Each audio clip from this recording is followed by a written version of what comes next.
Le ministre de l'Éducation, Yves Bolduc, devrait annoncer aujourd'hui que le nombre de commissions scolaires au Québec passera de 72 à 36. Au Saguenay, il est question, entre autres, de fusion entre les commissions scolaires des Rives du Saguenay et de la Jonquière. Le nouveau président de la commission scolaire des Rives du Saguenay, Antonin Simard, arrive en poste à un moment charnière dans l'histoire de l'institution. Bonjour, M. Simard. Bonjour. Que pensez-vous d'abord de la fusion des commissions scolaires? Je crois que c'est quelque chose que, même dans mon programme électoral, on en parlait et je crois que ça fait partie des plans qu'il y avait à moyen terme. Et là, probablement, ça va arriver un petit peu plus vite parce que, bon, le ministre va annoncer des choses. Alors, non, pas surpris. Et ça va être une bonne chose sur l'ensemble du territoire de Saguenay, je crois. Et que pensez-vous principalement de votre fusion avec celle de la commission de la Jonquière? Moi, je crois que c'est un mariage qui va être... il y a beaucoup de travail à faire à l'interne, mais ça va être un mariage qui va être heureux à long terme, je crois. Et ça faisait partie quand même de ma priorité un peu en campagne électorale. Donc, pas surpris. Ça arrive un peu plus vite, oui. Et ça va être peut-être un peu plus de manière forcée, mais je crois que pour l'ensemble des élèves, ça va être bien. Et comment réagira la commission scolaire de la Jonquière, selon vous? Bien, il y a quelques années, on avait déjà travaillé sur un projet semblable et la commission scolaire de Jonquière n'était pas encore prête à ce dossier. Alors, présentement, je n'ai pas parlé encore au président, ce que je vais faire probablement dans les prochains jours. On se verra demain à Québec. Je tenterai le pouls un peu. Mais si c'est forcé, on n'aura pas le choix de s'asseoir, ça c'est clair. Mais je crois que ça devrait bien se dérouler quand même. Et par rapport au déficit, là, parce que vous avez un important déficit et pas celle de la commission de la Jonquière, donc comment vous allez entreprendre ça? C'est minime quand même par rapport au budget. On a déjà un plan en tant que tel de restructurer les finances. C'est au niveau du ministère. On a eu l'accusé de réception, mais on n'a pas eu de réponse encore présentement. Probablement qu'ils attendent un peu de faire leur annonce, là.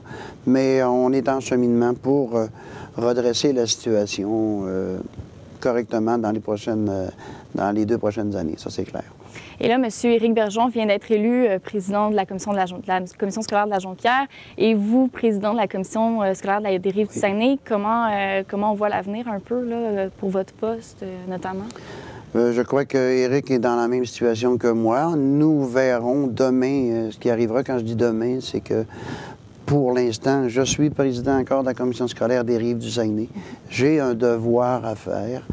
Alors, s'il y a changement, alors il va falloir s'adapter. Et on verra la démarche à suivre et on établira une stratégie en conséquence. Qui sera demain, je ne sais pas encore pour l'instant. Puis, comment vous voyez les effets négatifs un peu de cette fusion sur l'éducation, sur les services aux élèves?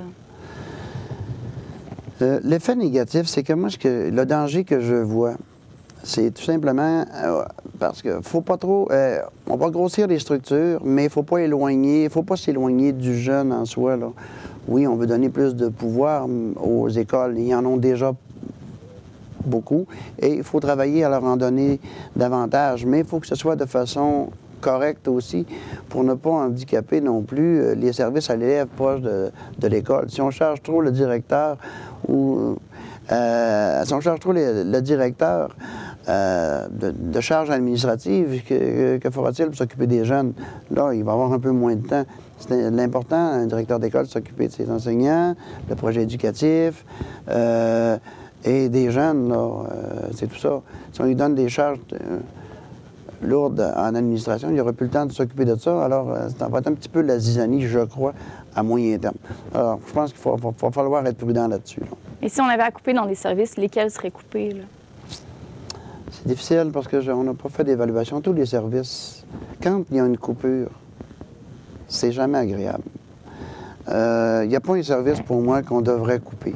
Sauf que obligation oblige parfois parce que c'est une question budgétaire la plupart du temps. Alors, parce que les personnes qui viennent travailler chez nous, et je devrais même dire chez eux, parce que la commission scolaire, ça appartient à tout le monde, il faut les payer. Alors, c'est évident que c'est jamais agréable, là. Moi, tous les services sont essentiels, sauf que le budget nous oblige à faire des choix. Et je vous dirais même parfois que c'est très déchirant. Et avez-vous un plan d'action pour changer un peu l'image des commissions scolaires qu'ont les gens en ce moment? Et évidemment, le plan d'action, c'est d'être un peu plus présent sur la place publique. D'inviter les gens aussi, là, de faire peut-être des petites portes ouvertes ou quelque chose de genre. C'est quoi une commission scolaire? Venez voir. On pourrait même faire des petits ateliers si les gens le demandent. Mais ça serait très agréable de faire ça. Là, présentement, c'est difficile d'évaluer à 100 % avec tout ce qui se passe présentement. Bon, on est dans les priorités, là, plus qu'on est dans la stratégie de dire, bien, les commissions scolaires, on va revaloriser ça. Je croyais qu'en ayant, et j'étais heureux personnellement d'aller en campagne électorale que j'ai un concurrent. Parce que gagne ou perd, en tout cas, ça c'est le jeu d'une élection. Sauf que ça permettait un débat. Ça permettait quelque chose de nouveau à l'intérieur d'une commission. Merci beaucoup, M. Simard. Ça m'a fait un immense plaisir. Je m'entretenais avec le président de la commission scolaire des Rives du Saguenay, M. Antonin Simard.